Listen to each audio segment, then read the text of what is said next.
Hello everyone, welcome to tech smooth. कुछ दिन पहले एक उस पे वीडियो डाली थी कि अगर आपको रेक्टिफिकेशन का कोई नोटिस आता है, आपकी रिटर्न डिफेक्टिव हो जाती है, तो आपको रेक्टिफिकेशन रिक्वेस्ट कैसे डालनी है।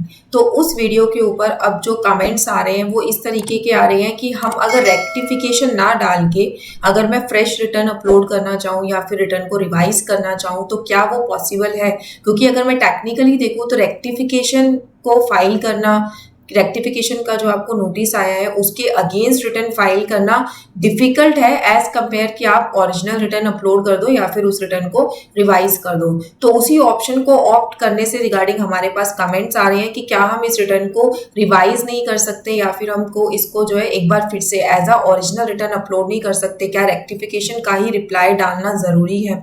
तो ये जस्ट एक उस कमेंट्स के आंसर के लिए मैंने वीडियो बनाई है, क्योंकि इसमें मैं कुछ आप लोगों से डिस्कस करना चाहती हूँ।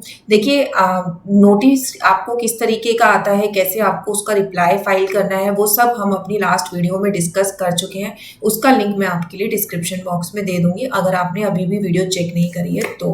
ठीक है, तो अब अगर आपके पास इस तरीके का नोटिस आता है, आप चाहते हैं कि आप रेक्टिफिकेशन का जो टैब है वहां जाके आप रिप्लाई फाइल ना करें, आप या तो रिटर्न ओरिजिनल फाइल कर दें या फिर आप उस रिटर्न को रेक्टिफाई कर दें। तो वो क्या आप कर सकते हैं या नहीं कर सकते। अगर मैं टेक्निकली बात करूं तो आप देखिए, रेक्टिफाई तो आप उस रिटर्न को आप रिवाइज तो बिल्कुल भी नहीं कर सकते। अगर आप सोच रहे हैं कि हम उस रिटर्न को रिवाइज कर देते हैं तो आप नहीं कर सकते। द रीजन बीइंग कि आपने जो आपकी ओरिजिनल रिटर्न है, ठीक है, आपकी जो ओरिजिनल रिटर्न है वो ओरिजिनल रिटर्न ही अभी तक आपकी जो है डिपार्टमेंट सेटिस्फाई नहीं हुआ है उस रिटर्न से, वो ही अभी तक आपकी एक्सेप्ट नहीं हुई है डिपार्टमेंट की नज़रों में। उसी में ही उन्होंने एरर निकाल के आपको दे दिया है कि इस रिटर्न में एरर है, पहले आप इस एरर को रिजॉल्व करिए तब आपकी रिटर्न जो है एक्सेप्ट की जाएगी। तो जब फर्स्ट टाइम पे ही आपकी जो रिटर्न है वो रॉन्ग प्रूव हो गई है, वो ओरिजिनल रिटर्न ही डिपार्टमेंट ने एक्सेप्ट नहीं करी है, तो आप रिवाइज तो कर ही नहीं सकते। ठीक है, सिस्टम ही आपको अलाउ नहीं करेगा। सिस्टम जब आप अपलोड करने भी लगेंगे ना ऐसी यूटिलिटी जिसमें आपने सेक्शन सिलेक्ट कर रखा होगा रिवीजन वाला, जैसे अभी हम रिटर्न फाइल करते हैं तो 139(1) में फाइल करते हैं। ठीक है, अगर आप रिवाइज रिटर्न वाला सेक्शन सिलेक्ट करके अगर आप अपनी यूटिलिटी को अपलोड करने लगेंगे डिपार्टमेंट की वेबसाइट पे तो वहां पर आपको एरर रिफ्लेक्ट होगा कि अभी आपकी original return has not been filed, then you can't upload the revise return. और ये फैक्ट भी है, जब आपने ओरिजिनल रिटर्न अभी तक फाइल नहीं करी है तो आप रिटर्न को रिवाइज कर ही नहीं सकते। ठीक है, एक तो ये बात कि आप रिटर्न को रिवाइज नहीं कर सकते। दूसरे क्वेश्चन आपका कि क्या मैं ओरिजिनल रिटर्न फाइल कर सकता हूं। तो टेक्निकली अगर मैं कहूं तो आप रिटर्न फाइल कर सकते हैं, क्योंकि पहले वाली ओरिजिनल रिटर्न आपकी अभी तक भी डिपार्टमेंट ने एक्सेप्ट नहीं करी है। तो आप क्या कर सकते हैं, एक फ्रेश रिटर्न जो है आप अपलोड कर सकते हैं। बट जब आप ऐसा करने की कोशिश करेंगे तो डिपार्टमेंट की जो वेबसाइट है वो आपको अलाउ नहीं करेगी।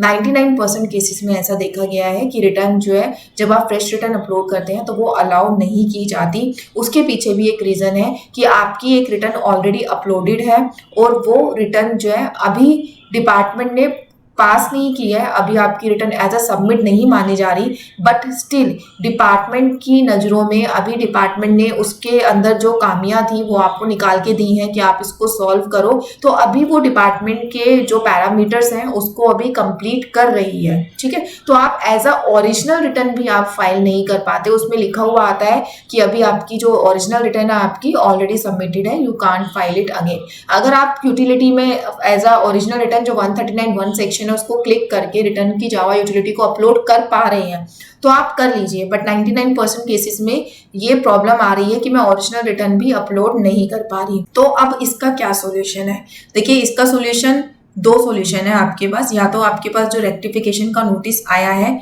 डिफेक्टिव का जो आपके पास नोटिस आया है उसके अगेंस्ट आप रेक्टिफिकेशन रिटर्न अपलोड कर दीजिए, जैसा कि मैंने अपनी लास्ट वीडियो में गाइड किया था उस प्रोसेस को फॉलो करते हुए। ठीक है, या फिर जब आपकी रिटर्न ऐसे डिफेक्टिव दिखा रही है, या तो फर्स्ट ऑप्शन मैंने आपको बताया कि आप जो डिफेक्टिव रिटर्न के अगेंस्ट रेक्टिफिकेशन जो है फाइल कर दीजिए, या फिर सेकेंड ऑप्शन आपके पास है कि आपको 15 डेज का टाइम दिया जाता है आपकी रिटर्न प्रोसेस होने में। नोटिस पे लिखा हुआ आता है कि आपको 15 डेज के अंदर अंदर इसका रिस्पॉन्स फाइल करना है।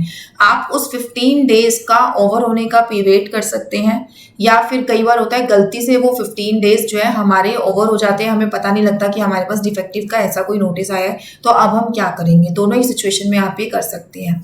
जब आपकी रिटर्न का वो 15 दिन का ग्रेस पीरियड खत्म हो जाता है, तब होता क्या है, दो चीजें होती हैं। या तो आपकी रिटर्न हो जाएगी इनवैलिड, अगर ऐसा कोई एरर होगा कि डिपार्टमेंट उस रिटर्न को प्रोसेस नहीं कर पाएगा विद एरर्स भी, तो आपकी रिटर्न या तो इनवैलिड हो जाएगी, या फिर आपकी रिटर्न जो भी उस रिटर्न में कमियां हैं उसके साथ ही प्रोसेस हो जाएगी। अगर आपकी कोई डिमांड जनरेट होनी होगी, डिमांड जनरेट हो जाएगी, या फिर आपका कोई रिफंड होना होगा तो वो रिफंड का अमाउंट कैलकुलेट हो जाएगा, जो कि गलत है, क्योंकि आपके पास क्लैरिफिकेशन मांगी गई थी आपसे रेक्टिफिकेशन के थ्रू, जो आप फाइल नहीं कर पाए। तो अगर आपकी रिटर्न इनवैलिड हो जाती है, ठीक है, तो आप अपनी ओरिजिनल रिटर्न फाइल कर सकते हैं। तब आप अपनी यूटिलिटी अपलोड करने की कोशिश करिएगा, यूटिलिटी आपकी इजीली अपलोड हो जाएगी, क्योंकि वो 15 दिन खत्म हो चुके हैं और आपकी रिटर्न जो है इनवैलिड हो चुकी है। बट उसके एक साइड इफेक्ट ये है कि अगर 31 जुलाई के बाद आपके वो 15 दिन कंप्लीट हो रहे हैं, तो अब जब भी आप फ्रेश रिटर्न अपनी अपलोड करेंगे तो आपको देनी पड़ेगी पेनल्टी, विच इज 5,000 रुपीज। अगर आपकी जो इनकम है वो 5 लाख से ज्यादा है तो अदरवाइज आपको 1,000 रुपीज पेनल्टी पे करनी पड़ेगी, वो भी लेट फाइलिंग की। ऑल्दो आपने ओरिजिनल रिटर्न अपनी टाइम पे फाइल करी थी, उससे कोई लेना देना नहीं है, क्योंकि अब वो रिटर्न आपकी हो गई है इनवैलिड। दूसरा, अगर आपकी रिटर्न विद एरर्स प्रोसेस हो चुकी है, तो अब आप जो है रिवाइज रिटर्न फाइल कर सकते हैं अपनी लास्ट रिटर्न को अपडेट करने के लिए। अब डिपार्टमेंट आपको अलाउ करेगा रिवाइज रिटर्न फाइल करने के लिए, क्योंकि जो आपकी लास्ट रिटर्न है उसको एक्सेप्ट कर लिया गया है और विद एरर वो रिटर्न जो है प्रोसेस हो चुकी है। तो इस तरीके से अगर आप करना चाहें तो अपनी रिटर्न को रिवाइज या ओरिजिनल रिटर्न फाइल कर सकते हैं, विच इज मीनिंगलेस, क्योंकि आपको नहीं पता कि फ्यूचर में आपकी रिटर्न एरर्स के साथ प्रोसेस होने वाली है या इनवैलिड होने वाली है। तो इसीलिए आई सजेस्टेड कि जब भी डिफेक्टिव का नोटिस आए उस रेक्टिफिकेशन को टाइमली फाइल कर दिया जाए, ताकि आपको जो लेट पेनल्टी है वो बियर ना करनी पड़े, क्योंकि फ्यूचर में आपको वो रिटर्न का रिवर्ट तो डालना ही पड़ेगा, चाहे आप ओरिजिनल रिटर्न डालिए या फिर रिवाइज रिटर्न डालिए। सो ये थी हमारी छोटी सी वीडियो आपकी बहुत सारे कमेंट्स से रिलेटेड कि आप रिवाइज कर सकते हैं या नहीं कर सकते, या फिर आप ओरिजिनल रिटर्न फाइल कर सकते हैं या नहीं कर सकते। ओरिजिनल आप ट्राई कर सकते हैं कि इस स्टेज पे आपकी यूटिलिटी ले रहा है या नहीं ले रहा, बट 99% केसेस में वो नहीं लेगा, क्योंकि आपकी एक रिटर्न ऑलरेडी अंडर प्रोसेस है जब तक कि वो 15 डेज का ग्रेस पीरियड कंप्लीट नहीं होता। इसीलिए मेरे कमेंट बॉक्स में जितने भी कमेंट्स आए इस चीज से रिलेटेड, तो कुछ में मैंने ये भी डाला है कि यहाँ आप ओरिजिनल रिटर्न अपलोड कर सकते हैं, बट उनको अब ये प्रॉब्लम भी फेस हो रही होगी कि उनकी यूटिलिटी जो है एक्सेप्ट नहीं हो रही होगी डिपार्टमेंट पे, तो वो लोग वेट कर सकते हैं 15 डेज का। अगर 31 जुलाई से पहले वो 15 डेज कंप्लीट हो जाते हैं तो उनकी पेनल्टी बच जाएगी, वो जो है as a fresh return upload कर सकते हैं, अदरवाइज उनको जो है विद पेनल्टी उस रिटर्न को अपलोड करना पड़ेगा। और so thank you so much, I hope मैंने आपकी क्वेरी का आंसर कर दिया इस वीडियो में। Thanks a lot for watching this video. अगर आपको हमारे चैनल पे मिलने वाली वीडियोस पसंद आती है तो प्लीज़ चैनल को आज ही सब्सक्राइब कर लीजिए, और अपने फ्रेंड्स और रिलेटिव से भी आप इस चैनल को जो है शेयर कर सकते हैं। Thanks a lot.